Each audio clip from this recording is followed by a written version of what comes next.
Alerta en Colombia. Riesgo de racionamiento de gas en el país. No se cuenta con gas natural suficiente para cubrir demanda nacional. Para superar crisis, el país tendrá que importar gas. Preocupan los mantenimientos en la refinería de Cartagena.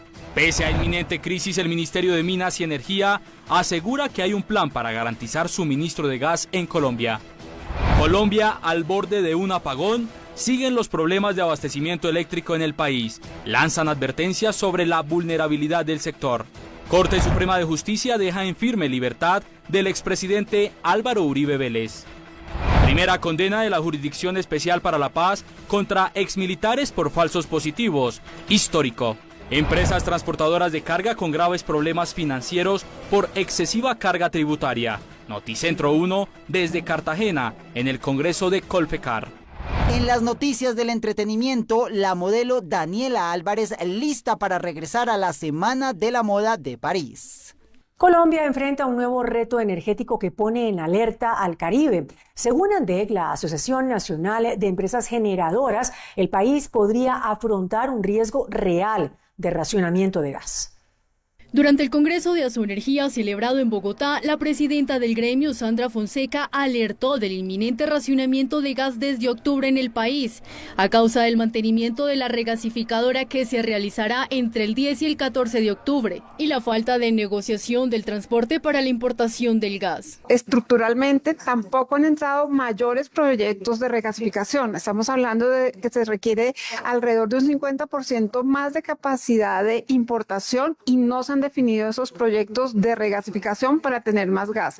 Y tampoco se ha definido cuándo va a entrar el transporte para traer ese gas que se reyecte hacia el interior del país. Es decir, estamos en una situación donde no tenemos certeza de qué proyectos de regasificación vamos a tener ni cuándo vamos a tener el transporte para abastecer la demanda de gas del país. La dirigente agregó que el gobierno no ha generado las condiciones para que aumente la oferta del gas, lo que provocaría nuevamente aumente las tarifas de gas como de energía. Pero no hay un plan estructurado que resuelva en el corto plazo las decisiones de cómo va a abastecerse la demanda, ni este año, ni en el 2026, ni en el 2027, tanto de gas como de electricidad.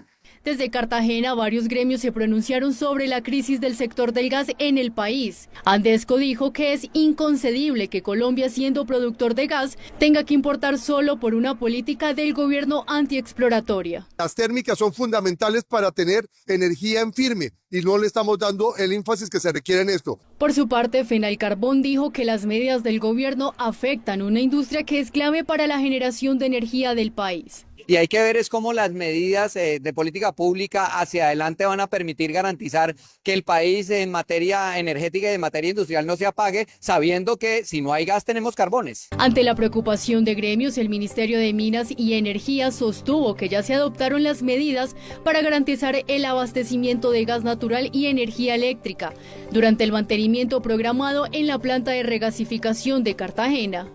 Colombia podría estar al borde de un apagón. El nuevo presidente de la Cámara Colombiana de la Energía, Jorge Hernando Pedraza, advierte sobre la vulnerabilidad del sector. ¿Podría ser posible un apagón en Colombia? Claro, además porque tenemos unos afanes enormes y en el comparativo. El consumo de energía sigue en aumento, pero la capacidad de generación se ha estancado. Esto, sumado a la variabilidad del clima, aumenta el riesgo de un apagón en un país que depende en un 98% de recursos naturales para producir su energía. Noticentro 1 habló en exclusiva con el presidente de la Cámara de la Energía, Jorge Hernando Pedraza, quien explicó las razones detrás de la posibilidad de un apagón. Son varias circunstancias, Laura. Primero porque hay unas condiciones estructurales y hay otras condiciones coyunturales. En las estructurales porque nosotros tenemos una altísima vulnerabilidad del sistema. El 68% de nuestra energía es producida por hídrico, el sistema hídrico, por el sector hidroeléctrico, el 30% por el sector térmico y apenas el 2% por las nuevas energías o las energías no contaminantes. De tal que tenemos que hacer una recomposición del sector. Advirtió que el apagón es una amenaza real que requiere de una política urgente para atraer inversión y garantizar el equilibrio. Y ahí hay, por supuesto, una tarea muy grande que cumplir entre todos en una política en donde la inversión llegue a Colombia, el Estado tenga una regulación más facilitadora y pronto podamos hacer un equilibrio porque para terminar y dar respuesta final, la demanda sigue en crecimiento sostenido mientras los nuevos proyectos no entran en operación. Aseguró que otro de los factores son los proyectos estancados. Proyectos estancados por falta o de consulta previa o de licencia ambiental que no han entrado al sistema y que por supuesto nos generan un faltante, un déficit que nos pone en alto riesgo de apagón. Y es que según el presidente la situación es crítica. La falta de proyectos e inversión sumado a la dependencia por el agua deja a Colombia al borde de un colapso energético, una amenaza que exige acciones contundentes.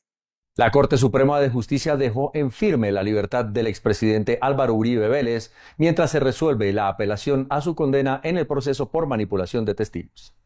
La Corte Suprema de Justicia dejó en firme la decisión del Tribunal de Bogotá que le concedió al expresidente Álvaro Uribe Vélez la libertad mientras se resuelve en segunda instancia el proceso en su contra. El exmandatario fue declarado culpable y condenado a 12 años de cárcel por una juez por los delitos de fraude procesal y soborno. Sin embargo, la defensa de Uribe y la Procuraduría apelaron la decisión. Pese a que la juez de primera instancia ordenó la captura del exmandatario, con la decisión emitida hoy por la Corte se corrobora que el expresidente seguirá en libertad hasta que se emita la decisión de segunda instancia que definirá si se mantiene la condena o si Uribe es absuelto. La Jurisdicción Especial para la Paz emitió condenas de 5 a 8 años de sanciones restaurativas a 2 exmilitares por falsos positivos.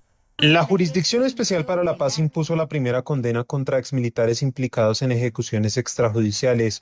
Un grupo de 12 exintegrantes del Batallón de la Popa en la costa Caribe fueron declarados culpables de participar en más de 100 asesinatos de civiles presentados como bajas en combate. En julio de 2005, 135 personas fueron asesinadas y posteriormente presentadas ilegítimamente como bajas en combate en el norte del departamento del Cesar y el sur de La Guajira por integrantes del Batallón La Popa del Ejército Nacional. Muchas de las víctimas también fueron desaparecidas y en algunos casos perseguidas y torturadas.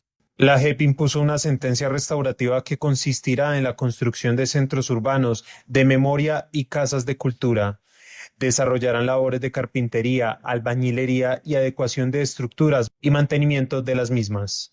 De los máximos responsables de estos hechos, las personas que serán sancionadas en esta sentencia han aportado verdad y han reconocido su responsabilidad en este caso y se han comprometido a contribuir a la reparación de las víctimas y a la no repetición de los crímenes. Esta es la primera sentencia contra militares en el Tribunal de Paz. Y la Defensoría del Pueblo celebró la primera condena emitida por la JEP en contra del secretariado de las FARC. Aseguró que por primera vez los máximos responsables responden ante la justicia. La Defensoría del Pueblo celebró la primera sentencia de la JEP contra exmiembros de las FARC. La entidad calificó el hecho como un hito histórico, destacando que es la primera vez que la exguerrilla reconoce su responsabilidad en los crímenes, un avance crucial para los derechos de las víctimas en Colombia. La Jurisdicción Especial para la Paz profirió su primera sentencia en el caso 01. Por primera vez, el antiguo secretariado de las FARC reconoció su responsabilidad por al menos 21.396 secuestros que hicieron parte de una política cometida en un plan a gran escala. Sin embargo, la Defensoría enfatizó que las víctimas exigieron también reconocer otros crímenes como la violencia sexual y aseguró que persisten retos y claridades que deben ser resueltos. Las víctimas han solicitado legítimamente que las antiguas FARC asuman a profundidad su responsabilidad por violencia sexual. La falta de claridad sobre cómo se compatibilizarán las sanciones con el ejercicio político genera dudas sobre su efectividad. La Defensoría del Pueblo aseguró que el mayor reto es la implementación de la condena. La entidad seguirá vigilante para que las sanciones que alcanzan los 8 años se cumplan a través de acciones que realmente reparen a las víctimas y los territorios. El presidente Gustavo Petro arremetió contra su homólogo estadounidense Donald Trump en su alocución televisada de anoche. Entre otras cosas, dijo, abro comillas, a mí no me amenace, aquí lo espero si quiere, cierro comillas. El presidente Gustavo Petro lanzó duras críticas contra el jefe de Estado estadounidense Donald Trump. Petro aseguró que durante su gobierno se han alcanzado cifras récord en la incautación de cocaína y le cerró la puerta a la erradicación forzada de cultivos ilícitos, recordando que esa práctica ha dejado decenas de militares y policías asesinados. ¿Qué está demostrando esto, señor Trump? que toda su política antidrogas de hace 50 años fracasó. Fracasó. Le repito de nuevo, fracasó. Su guerra fue derrotada por la mafia y el narcotráfico y por una sociedad que no le entrega amor. En Estados Unidos. El jefe de Estado invitó a Trump a viajar a Colombia, a hablar con inteligencia, con frases reales y, según él, no con mentiras. A mí no me amenace, aquí lo espero si quiere. No acepto invasiones, no acepto misiles, no acepto asesinatos, acepto inteligencia. Vengan aquí a hablar con inteligencia y lo recibimos y hablamos de tú a tú. Petro envió un mensaje directo a Trump, a quien acusó de tener nexos con sectores políticos vinculados al narcotráfico en Miami. Estados Unidos respondió a las declaraciones del presidente Gustavo Petro sobre la desertificación en la lucha antinarcóticos. Washington señala al gobierno colombiano de impulsar políticas fallidas y ratificó que la cooperación continúa. El Departamento de Estado afirmó que la desertificación a Colombia no cuestiona el trabajo de las Fuerzas Armadas ni de la policía, pero sí responsabiliza al gobierno colombiano por no respaldar con su decisión sus propios operativos frente al crecimiento histórico de los cultivos de coca. Washington reconoció logros como la destrucción de laboratorios y la extracción de narcotraficantes, aunque señaló que estos avances se ven contrarrestados por el nivel sin precedentes de siembra de coca y el insuficiente apoyo estatal para sostener las incautaciones. Datos oficiales muestran que mientras en 2021 se interceptaban el 54% de la producción potencial de cocaína, en 2023 el porcentaje cayó al 32%. El gobierno estadounidense también admitió su propia responsabilidad al subrayar que la lucha contra las drogas debe abarcar tanto la oferta en países productores como la demanda interna. Vale la pena mencionar que la cooperación bilateral continuará, pero se pidió a la administración de Gustavo Petro abordar con urgencia la inseguridad y los factores que favorecen la expansión del narcotráfico. Los gremios le pidieron prudencia y tacto al presidente Gustavo Petro en sus mensajes a Estados Unidos. Los gremios económicos pidieron prudencia al presidente Gustavo Petro con los discursos y mensajes que está enviando a los Estados Unidos tras la desertificación. Recuerdan que dicho país es el principal socio comercial y que mantendrá la cooperación internacional antidrogas. Se debe implementar una estrategia con metas claras en este frente. Podemos seguir jugando con candela. 31% de nuestras exportaciones son a los Estados Unidos. Aquí Colombia tiene que entender dos cosas. Colombia, Estados Unidos no desertificó a los empresarios y a los colombianos, desertificó las malas decisiones en la lucha contra el narcotráfico de este gobierno. Para Fenalco, esta situación puede afectar las relaciones con los Estados Unidos. Le juega con candela y no es consciente, ni le cabe en su cabeza las implicaciones que puede tener una desertificación total, porque esta desertificación fue condicionada a cumplir unas metas y antes que comprometerse, insulta, es grosero, y yo creo que eso puede agotar la paciencia de Estados Unidos y los Paganinis van a ser los ciudadanos y van a ser los empresarios. El pronunciamiento fue hecho durante el Congreso de Colfecar en Cartagena. El alcalde de Bogotá, Carlos Fernando Galán, se reunió con el presidente Gustavo Petro. Discutieron el futuro del Hospital San Juan de Dios. Tras el encuentro entre el presidente Gustavo Petro y el alcalde Carlos Fernando Galán, no se logró un acuerdo concreto. Ambos reiteraron su voluntad de avanzar en la recuperación del Hospital San Juan de Dios. No se definió una ruta específica para garantizar los trabajos en el complejo pese a los esfuerzos conjuntos. Haya habido históricamente unas diferencias en el camino para la recuperación. Creo que hoy avanzamos en un diálogo para analizar las alternativas que permitan cumplir esa misión sin que se pongan en riesgo, obviamente, el patrimonio de la ciudad, ni los intereses de la ciudad, ni del gobierno nacional. Entonces, caminamos en el sentido de buscar fórmulas y seguiremos trabajando. Todavía, digamos, no hay una fórmula específica que vamos a utilizar, pero estamos analizando las alternativas que permitan avanzar en la recuperación de todo ese complejo. En materia de seguridad, Galán expuso al mandatario la necesidad de aumentar el pie de fuerza en Bogotá, teniendo en cuenta la reducción entre 3.000 a 4.000 policías en el último año, lo que ha limitado la capacidad operativa frente al aumento de la inseguridad. Petro escuchó los planeamientos, pero el encuentro terminó sin una decisión. Empresarios del Valle expresaron su preocupación por la incertidumbre política que afronta el país. Aseguran que esta situación está afectando las inversiones. La encuesta Ritmo Empresarial realizada por la Cámara de Comercio de Cali identificó una serie de problemáticas reportadas por los empresarios de la región, en especial en materia de disminución de ventas. Durante el primer semestre del año, el 53.2% señaló que la caída superó el 20%. También hay que decir que esta inversión, que se mantiene estable frente al año anterior, se viene dando en medio de un contexto que es desafiante. De hecho, cuando se le preguntó a las empresas por la principal dificultad de competitividad de su negocio, nos afirmó que es la incertidumbre política y económica seguida de la falta de demanda. De cara al final del año, el 48.9% de las empresas en Cali prevé un aumento en sus ventas. Incluso el 22.2% espera aumentar la planta de trabajadores, siendo el sector de la construcción el más optimista, con un 28.7% de empresarios dispuestos a sumar mayor personal en la capital del Valle. El alcalde de Bogotá, Carlos Fernando Galán, anunció que se consolidan los avances para la financiación de la línea 2 del metro de la capital de los colombianos. Desde Washington, el alcalde de Bogotá, Carlos Fernando Galán, logró un avance decisivo en la financiación de la primera línea del metro de la ciudad. Nos reunimos con directivos del Banco Mundial y del Banco Interamericano de Desarrollo para concretar lo que es la financiación de la segunda fase de la línea 1 del Metro Bogotá. La gestión internacional busca garantizar más de 5.7 billones de pesos en créditos que deben estar aprobados y desembolsados antes de enero de 2026. Recursos por 1.485 millones de dólares aprobados en créditos y desembolsados a final de este año. También aprovechó para asegurar las condiciones de financiación clave de cara a la línea 2 del metro, actualmente en proceso de licitación. También trabajamos en línea 2 del Metro Bogotá. Vinimos aquí a hablar de cómo va el proceso de licitación, despejar dudas, dar toda la información para que se puedan concretar también los créditos que permitan avanzar en esa línea 2 del metro. Con estos recursos se espera completar viaductos, estaciones, obras civiles y pruebas técnicas que permitan que el metro entre en operación en marzo de 2028 como está previsto.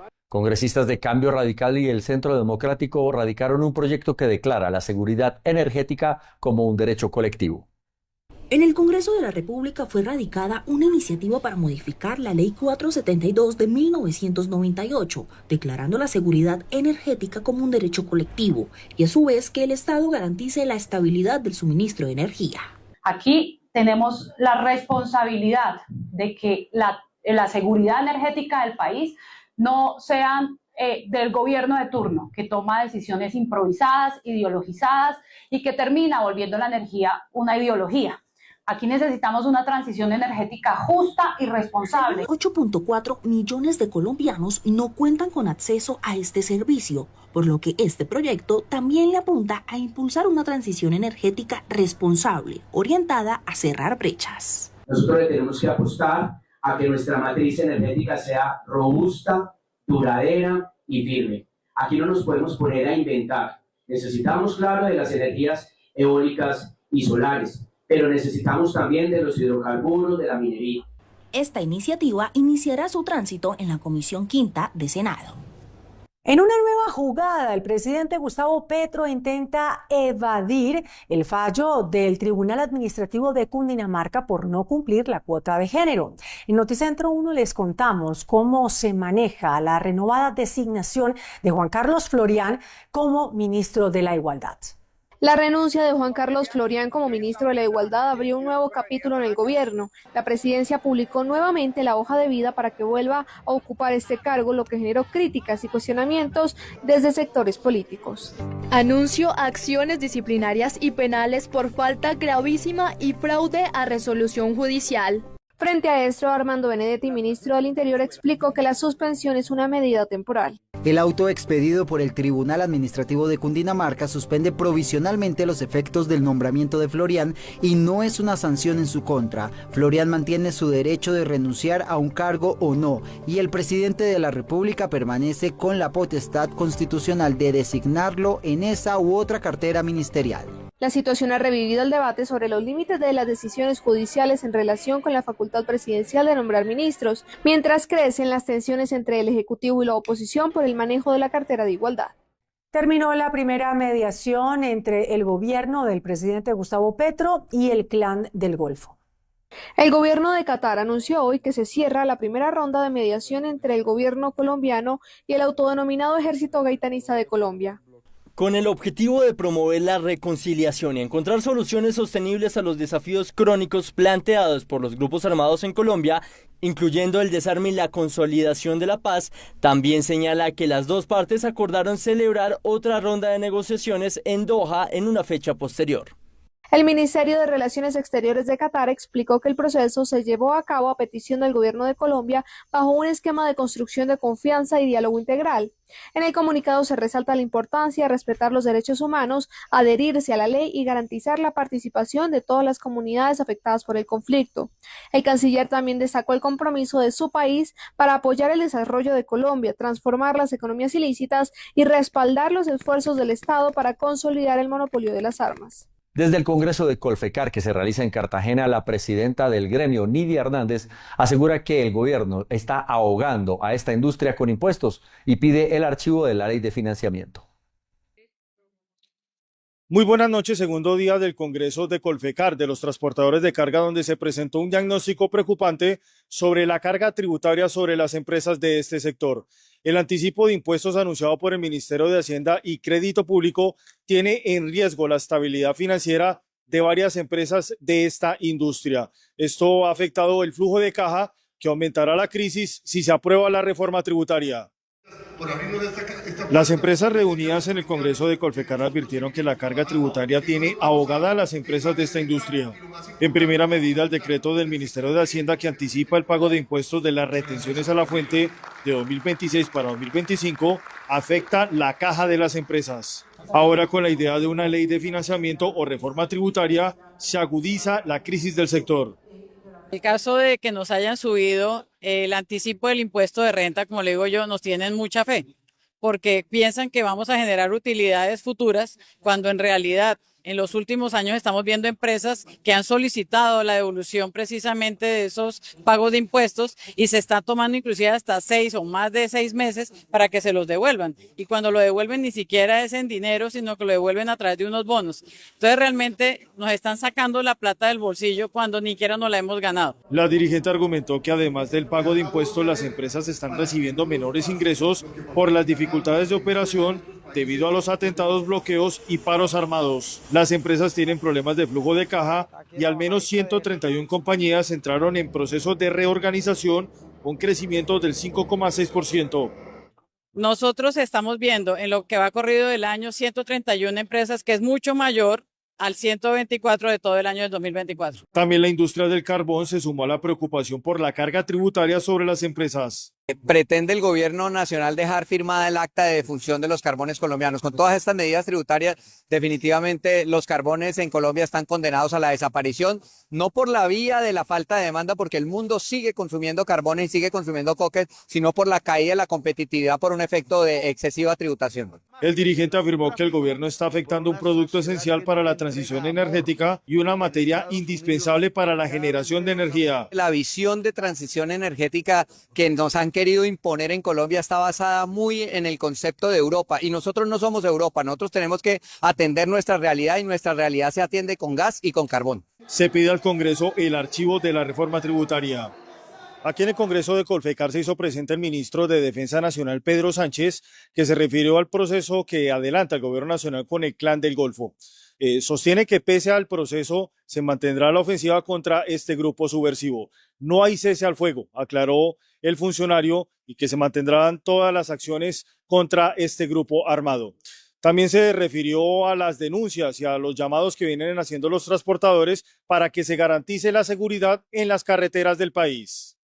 En el Congreso de Colfecar, el ministro de Defensa Nacional, Pedro Sánchez, se refirió a los acuerdos del gobierno con el Clan del Golfo anunciados en Qatar en los primeros acercamientos de un diálogo de paz. Manifestó que más allá del proceso, la cartera mantendrá la ofensiva contra estos grupos y aclaró que no hay cese al fuego y se continuará actuando con contundencia. Continuar la ofensiva contra todos los grupos armados organizados, inclusive el Clan del Golfo. No hay ningún cese al fuego, no hay ninguna suspensión de operaciones militares. Y paralelo a ello, pues hay observadores militares y policiales de la mano de la Oficina del Alto Comisionado para la Paz para monitorear cuál es el cumplimiento de los acuerdos que ha definido el gobierno nacional. Frente a las denuncias y llamados de los transportadores de carga, el funcionario sostuvo que se están tomando las medidas necesarias que garanticen la seguridad en las carreteras. Anunció 3 grupos de fuerzas militares y de policía que están desplegando por el territorio nacional. Grupos de caballería ligera que están desplegados en todo el territorio nacional, enfocados principalmente en las áreas críticas. También se reconfiguró la responsabilidad de la seguridad entre policía y fuerzas militares, y en unas que son críticas se determinó que fuera coordinada. También se determinaron capacidades tecnológicas como chatbot para que podamos recibir información y poder responder rápidamente. El sector petrolero espera medidas contundentes, ya que el tema de la seguridad viene afectando las cifras de la industria, con pérdidas de 4 millones de barriles diarios y 28.000 millones de pesos en regalías. En hidrocarburos tuvimos el año pasado más de 1.500 bloqueos, 4 bloqueos diarios, se perdieron 4 millones de barriles, 28.000 millones de pesos en regalías, perdimos 3.000 empleos.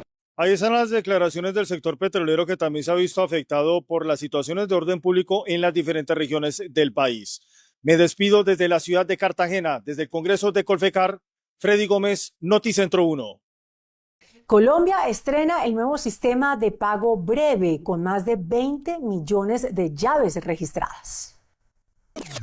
Con el inicio de operación del nuevo sistema de pagos inmediatos breve en el mercado colombiano, se da un paso clave para las transacciones de manera ágil, rápida y segura. Las entidades ya trabajan en ese sistema, que ya tiene más de 20 millones de llaves digitales registradas. De estas, 7 millones a través del Banco de la Vivienda, que además de las personas naturales, también tiene un portal empresarial para el registro de las pequeñas y medianas empresas pymes. Muchas empresas pueden empezar, por ejemplo, a vender ya con esta llave. Entonces, si yo pongo la llave en alguno de mis sitios de venta, yo soy una pyme y estoy vendiendo cualquier artículo y pongo la llave o les digo cuál es la llave, pues desde los diferentes bancos o billeteras, las aplicaciones de estos bancos o billeteras pueden digitar esa llave y hacer una transferencia a la cuenta o billetera de la pyme que recibe. El banco ofrece ventajas competitivas para las pymes y todas las facilidades en favor de este mercado. También este sistema de llaves trae un QR para que no tenga uno que digitar la llave, sino que en el QR, en ese código que vemos ahí, ese cuadradito, pues las pymes lo pueden poner en su negocio, y también al tomarle esa foto con los aplicativos de los bancos o las billeteras, pueden pasar plata sin necesidad de digitar la llave, sino que ya en el QR viene esa llave, utilizando estos rieles que les comento del Banco de la República para pasar plata de manera inmediata. Con Breve, desde el Banco de la Vivienda, se mejora la conciliación de pagos y la trazabilidad en comparación con los métodos tradicionales. El DANE reportó un incremento del índice de seguimiento de la economía para el mes de julio en 4,33%. El dato del día. De acuerdo con el DANE, el índice de seguimiento de la economía colombiana registró un crecimiento en julio del 4,33% en su serie original y del 4,14% por estacionalidad. Este es uno de los mejores registros en lo corrido del año junto al mes de marzo. La administración pública, con el 7,04%, fue el sector que más creció, seguido del comercio con el 6,69% y actividades financieras con el 6,58%. Cabe recordar que se espera que el crecimiento de la economía nacional sea del 2,8% hacia el cierre del año. En Noticentro 1, estos son los indicadores. La tasa representativa del mercado que regirá para mañana viernes será de 3.892 pesos con 45 centavos. Los profesionales del cambio compran la divisa en promedio entre 1.940 pesos y la venden entre 1.980 pesos. Un euro cuesta 4.590 pesos con 40 centavos. La libra de café en Nueva York se cotizó a $3.80. El precio interno se cotizó a 2.960.000 pesos la carga. El barril de petróleo WTI se cotizó en $63.65. La referencia Brent para Colombia se cotizó en $67.50. El índice de capitalización de la Bolsa de Valores de Colombia bajó 0,60% a 1.823 puntos. A sus 37 años, la barranquillera Daniela Álvarez regresa a una de las pasarelas más importantes del mundo, la de París, donde hará parte nuevamente de Le Défilé, uno de los eventos inaugurales de la Semana de la Moda de la Ciudad de Luz, tal como lo hizo con éxito el año pasado. Me encanta saber que la moda ha entendido que no se trata de un cuerpo, sino que allí entran cicatrices, allí entran historias, allí entran mensajes, allí entra empoderamiento, entran muchas cosas que en Le Défilé logramos ver con estas mujeres tan increíbles que han marcado un hito en sus carreras. Camino robótica, pero igual siento que camino bonito. Trato de proyectar lo mejor de mí. Para la modelo, la disciplina ha sido fundamental en su vida, fortaleciendo no solo su cuerpo, también su espíritu, sobre todo en momentos cuando su físico y corazón lo requirió.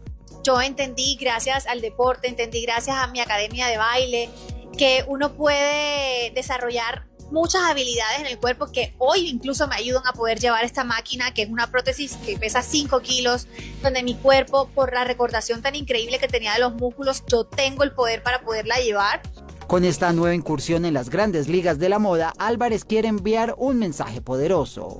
Quiero inspirar a niñas, adolescentes, mujeres en general, a que recuerden que nada tiene que ver con nuestras imperfecciones, el hecho de poder conquistar grandes resultados y conquistar sueños. Al tiempo que llama la atención en Pasarela, trabaja fortaleciendo los procesos de su fundación, con la que busca mejorar la calidad de vida de personas que, igual que ella, requieren prótesis. El año pasado pudimos hacer más de 30 entregas de prótesis. Este año vamos por lo mismo. Vamos a seguir impactando no solamente en Barranquilla, sino también en otras partes del país. Y de verdad que me hace muy feliz saber que mi fundación está creciendo, está tocando a muchas familias. La participación de Álvarez en Le Défilé será este 29 de septiembre. La barranquillera Silvia Cherasi debutó en la Semana de la Moda de Madrid con una colección inspirada en el estilismo italiano de los años 60.